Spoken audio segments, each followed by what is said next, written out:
Саламатсыздар ма? Кеш жарық. Мен Сүлейменова Гүлнұр, Ордабасы ауданында Қалдыбай Бектаев атындағы жалпы орта мектебінде 2001 жылдан бері қарай үздіксіз педагогикалық қызметтемін. Яғни 25 жыл педагогикалық стажы бар педагогпын. Осыдан бір айдан аса уақыт бұрын e-қызмет порталында біздің Ордабасы аудандық білім бөлімімен қатар біраз аудандық білім бөлімдеріне ашық конкурс жарияланған болатын. Мен азаматтық құқығымды пайдаланып, сол конкурсқа қатысуға өтініш білдірдім, тест тапсырдым.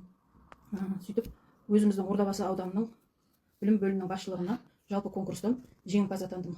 Яғни мен конкурсқа қатысқалы бері май айының 4-нен, мамыр айының 4-нен бастап мені аудандық білім бөлімі тарапында қысым қудалау басталды. Себебі ең бірінші қазіргі енді міндетін атқарушы кісі мен 4 мамыр күні еңбекке жарамсыздық парағындатығым, менің жоқ кезінде мектепке барған, себепсіз тексеру жасаған, мені жоқ деп актілеген. Мен сол кезде ол кісіге звондап жағдайды айтайын десем телефонды көтерген жоқ.